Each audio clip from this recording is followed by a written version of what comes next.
great guys. They love to practice. They love football, and they bring the right energy every day. What kind of energy is that? Well, I mean, he's been around. He's seen it. This is his second year here in this organization and the way we do things. And I think it's great to have him. We've got a lot of veterans in the room, though, along with PQ. We've got Cole, who's coming back, good veteran presence. We've got Malik. So we've got guys, and even Payton in his second year. So, but PQ leads the room, and he's the guy out front. When you talk about Cole, what have you seen from him? Is it impressive the way he's come out? No question. I'm excited for Cole. It's been a great off season. He's been here. He's been working. He's hungry. He understands the challenge ahead of him. He understands where he's been, though, and I'm really excited to see what he can do. Happy for him. You weren't here last year, but you got a chance to look at what went wrong towards the end of the season, looking over film. What do the linebackers have to be better at when it comes to stuffing the run? Yeah, I think starting point is just pre-snap communication, doing our job within the run game.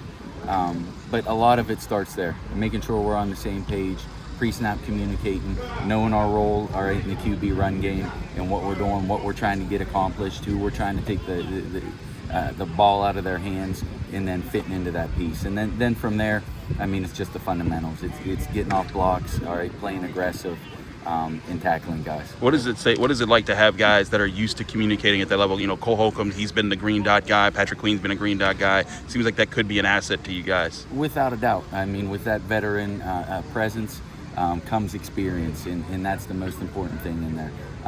Being able to talk ahead, being able to understand the looks from the offense, not being a step behind on the communication, because that's the starting point. That's what I'm trying to get to, making sure we're talking ahead.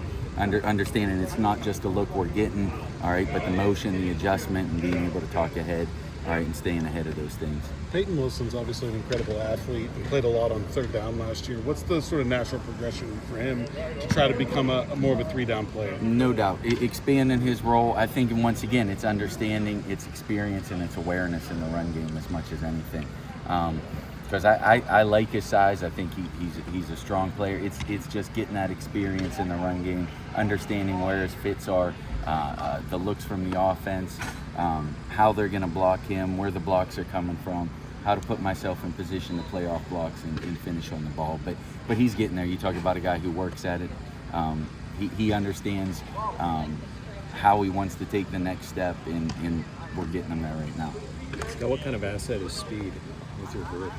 Oh, I mean, that's where it starts. I mean, the speed, the aggressiveness, the violence with which they can play. It's to have PQ, to have Payton, you know, to have Cole being able to come back, and some of those guys in the group. It's great to have that asset. And then at the same time, it's great to have guys like Malik, you know, who can balance that out with his physicality and his size. So really, when you look at the versatility of the group and the way we're built, we can do a lot. The idea of developing younger players, getting them ready to play immediately, has that changed over the past 5 or 10 years? It's sort of the same as it always is. You need guys to step in and contribute right away. The process has changed. The urgency to develop them hasn't. You know, I mean, whether or not we get a longer off season or not, at the end of the day, that's our problem. We got to be able to simplify it. We've got to be able to put them in positions early where they can be effective, and then let them grow from there. Kind of like what Payton had last year. He was in positions where he can be effective. He was able to get on the field a lot, and now this year it's how can we expand that role and keep him growing as a linebacker. What does this opportunity mean for you to be able to come back here? Is this something that you had thought about before you got the opportunity? You know what? It's one of three. So I didn't think about it, but yeah, I love it. Being back here, it's a dream. Being back here on the south side again, it's awesome. I can't say enough how much I respect the organization, even from the outside in, looking at it. So love being here. Love everybody that I get a chance to work with every day. What's it like to work with Mike? You know what? It's a pleasure. Same thing. Seeing him work from the outside in, you know, always had the utmost respect for him. But being in the building with him, the way he communicates every day, his love and passion for the game, his direct approach, his consistent communication, it makes it easier on me as a coach because I know what he wants, and it's been great. You know, the first few months have been awesome.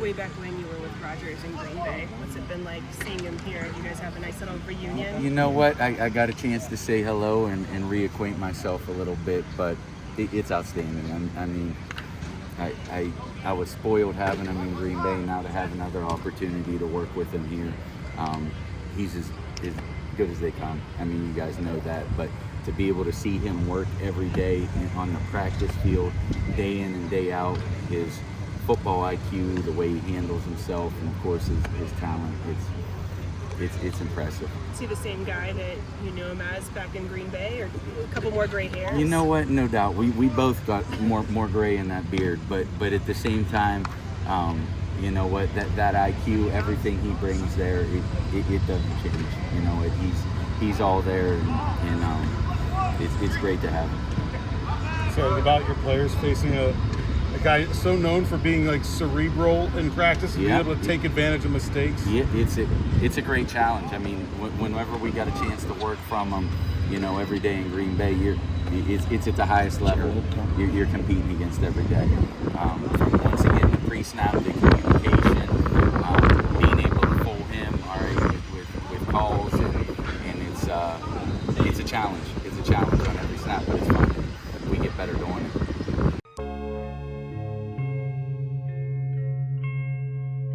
Thank you for checking out this content from Post-Gazette Sports. If you watch this video on YouTube, please like the video and subscribe to our channel. For all of the sports coverage the Post-Gazette has to offer, visit post-gazette.com.